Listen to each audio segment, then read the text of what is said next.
ብዙ ጊዜ ይህ ነገር ለምን በእኔ ላይ ሊደርስ ቻለ ብለን እንጠይቃለን።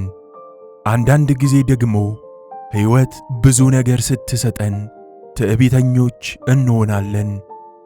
በሁሉም ምኞቶቻችንና ስኬቶቻችን ውስጥ ሁሉም ነገር በፈጣሪያችን እንደተጻፈ እንዘነጋለን።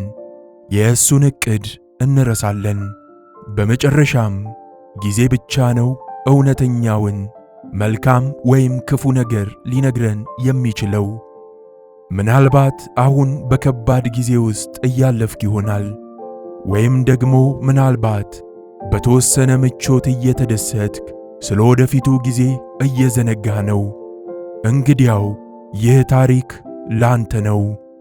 ይህ ታሪክ እንድታስብ ብቻ ሳይሆን ሊለውጥህም ይችላል። ስለዚህ እስከ መጨረሻው ድረስ በትኩረት አድምጥ። በአንድ ወቅት በለምለም ኮረብታ ግርጌ ጠቅጠቅ ባለ ጫካ አጠገብ ትንሽ መንደር ነበረች። በዚያ መንደር ውስጥ አቶ ተመስገን የሚባል ትሑት ሰው ይኖር ነበር። የመካከለኛ ዕድሜ ባለጸጋው አቶ ተመስገን ሁል ጊዜ ከገንዘብ ጋር እየታገለ ቀለል ያለ ኑሮ ይኖሩ ነበር። ለእሳቸው በቀን 2 ጊዜ በቂ ምግብ ማግኘት ትልቅ በረከት ነበር። ነገር ግን በድህነታቸው ውስጥ እንኳን ልዩ የሚያደርጋቸው አንድ ጥራት ነበራቸው። እርሱም ሁል ጊዜ ባላቸው ነገር መደሰታቸውና ፈጽሞ አለማማረራቸው ነበር። አቶ ተመስገን ትንሽ መሬት ነበራቸው። ሰብል ለማምረትም ጠንክረው ይሰሩ ነበር። በዚህ ሥራቸው የሚረዳቸው ዳንኤል የተባለ ብቸኛው ልጃቸውና ተምትም የተባለ ጠንካራ ነጭ ፈረስ ነበሩ። ተምትም ግን እንደ ሌሎች ፈረሶች አልነበረም። በጣም ብልህ፣ ታታሪና ፈጣን ነበር። በእርሻው ላይ በጣም ስለሚረዳቸው አቶ ተመስገንም ሆኑ ዳንኤል በጥልቅ ይወዱታል።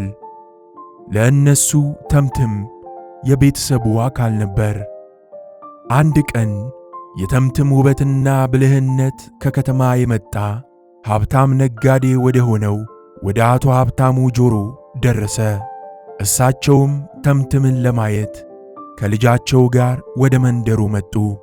ፈረሱን ሲያዩ ተገረሙ። ተምትምን ለመግዛት ለአቶ ተመስገን ብዙ ገንዘብ አቀረቡ። ነገር ግን በማይታመን ሁኔታ አቶ ተመስገን እንዲህ አይነቱን ትልቅ አቅርቦት በደግነት አልተቀበሉትም። ብዙ ሰዎች ተገረሙ። አንዳንዶች ደግሞ እብድ ነው ብለው አሰቡ። የመንደሩ ሰዎች አቶ ተመስገን እብድ ናቸው፣ እንዲህ ያለውን ትልቅ ዕድል አልተቀበሉትም፣ ይህ ድሃ ሰው ባለጸጋ መሆን ይችል ነበር እያሉ ማውራት ጀመሩ። ከዚያስ ምን እንደተፈጠረ ገምት። ከጥቂት ቀናት በኋላ አስገራሚ ነገር ተከሰተ። ተምትም በድንገት ከበረቱ ጠፋ። አቶ ተመስገንና ዳንኤል ቀኑን ሙሉ ቢፈልጉትም ሊያገኙት አልቻሉም። ይህ ደግሞ ለመንደሩ ሰዎች የበለጠ መነጋገሪያ ምክንያት ሰጣቸው። እየሳቁም እዩ፣ አቶ ተመስገን እንዲህ ያለውን ውድ ፈረስ እንኳን ለመያዝ አይገቡም ነበር አሉ። አንዳንዶችም የአቶ ሀብታሙ ሰዎች እንደሰረቁት እገምታለሁ እያሉ አወሩ። ዳንኤል በዚያ ቀን በጣም ተበሳጨ። አባቱን አባ እንዲህ ያለ አስፈላጊ ነገር አጣን፣ ለምን ዝም አልክ ሲል ጠየቀ። አቶ ተመስገን ዝም ብለው ፈገግ አሉና ልጄ በሁሉም ነገር መልካምም መጥፎም አለ፣ ብዙ አትጨነቅ አሉ። ዳንኤል የአባቱን ቃል ሙሉ በሙሉ አልተረዳም። ምናልባት አባቱ ሐዘኑን እየደበቀ ይሆናል ብሎ አሰበ። ከጥቂት ቀናት በኋላ ግን የማይታመን ነገር ተከሰተ። አንድ ማለዳ በእርሻው ላይ እየሰሩ ሳሉ አስደናቂ ትዕይንት ታዩ። ተምትም ተመልሶ መጥቷል። ብቻውንም አልመጣም። 5 የዱር ፈረሶች ይዞ መጥቷል። ዜናው በመንደሩ ውስጥ በፍጥነት ተሰራጨ። ቀደም ሲል ይስቁ የነበሩት ሰዎች አሁን ደነገጡ። አቶ ተመስገን በጣም ዕድለኛ ናቸው፣ እንዴት ያለ ባለ ዕድል ሰው ነው አሉ። አቶ ተመስገን ዝም ብለው ፈገግ አሉና ምናልባት ተምትም መንጋውን ፍለጋ ወደ ጫካ ገብቶ ይሆናል፣ አሁን ከቡድኑ ጋር ተመልሷል አሉ። ሁሉም አቶ ተመስገንን ዕድለኛ ብለው መጥራት ጀመሩ። ዳንኤል ግን አንድ ነገር አስተዋለ። በዚህ አስደሳች ወቅት ውስጥ እንኳን አባቱ ልክ እንደ በፊቱ ጸጥ ብለዋል። ምንም ትዕቢትም ሆነ ደስታ አልታየባቸውም። ዳንኤል የዱር ፈረሶቹን በየቀኑ ማሰልጠን ጀመረ። ጭነት መሸከምና ሰዎች እንዲጋልቧቸው ማስተማር ላይ ከፍተኛ ጥንቃቄ አደረገ። ግን ከጥቂት ቀናት በኋላ አሳዛኝ ነገር ተከሰተ። አንደኛው የዱር ፈረስ ዳንኤልን ወደ ታች ጣለው፣ እግሩም ተሰበረ።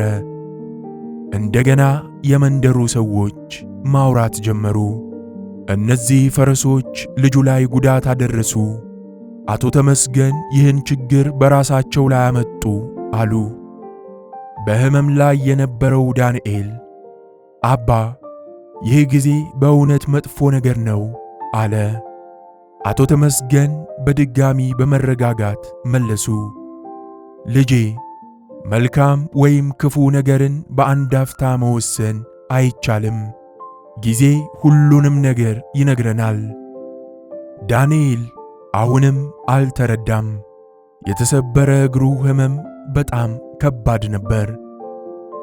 ከዚያም ልክ ከአንድ ሳምንት በኋላ ያልተጠበቀ ነገር ተከሰተ። በሀገሪቱ ውስጥ ጦርነት በድንገት ተጀመረ። ሁኔታው በጣም አሳሳቢ ከመሆኑ የተነሳ መንግሥት በመንደሩ ውስጥ ያሉትን ወጣት ወንዶች በሙሉ ለመዋጋት መውሰድ ጀመረ። ግን አንድ ጥቅም ነበረው። ዳንኤል በተሰበረው እግሩ ምክንያት አልተወሰደም። ወደ ጦርነት ከሄዱት ወንዶች መካከል ብዙዎቹ ተመልሰው አልመጡም። መንደሩ በለቅሶ ድምፅ ተሞላ። ብዙ የመንደሩ ሰዎች እያለቀሱ ወደ አቶ ተመስገን መጡና አቶ ተመስገን በጣም ዕድለኛ ኖት፣ ልጆ ተረፈ፣ እኛ ግን ልጆቻችንን አጣን አሉ። አቶ ተመስገን ዳንኤል አጠገብ ተቀመጡና በጥልቅ ሰላም እንዲህ አሉ። እንግዲህ ዳንኤል፣ በሕይወት ውስጥ የሚፈጸመው ነገር ቀላል ሆኖ አያውቅም። ተምትምን ማጣት መጀመሪያ ላይ መጥፎ ነገር ይመስል ነበር አይደል? ግን ከ5 ተጨማሪ ፈረሶች ጋር ተመለሰ። የተሰበረው እግርህ ያምህ ነበር አይደል? ያ ግን ከጦርነት አዳነህ። የአቶ ተመስገን ቃላት ዳንኤል ሁሉንም ነገር በአዲስ ብርሃን እንዲያይ ረዱት። አቶ ተመስገን አክለውም ለዚህ ነው ልጄ፣ መልካም ነገር ሲከሰት በጣም አትደሰት፣ መጥፎ ነገርም ሲከሰት አትሰበር። ሁሉም የጊዜ ክፍል ነው። በዚህ ታሪክ ውስጥ እውነተኛው ትምህርት መልካምም ይሁን መጥፎ ሁሉም ያልፋል የሚል ነው። የአንድን ነገር ትርጉም ሁል ጊዜ ወዲያውኑ መረዳት አንችልም። መልካምም ይሁን መጥፎ ጊዜ ብቻ ነው ሊነግረን የሚችለው።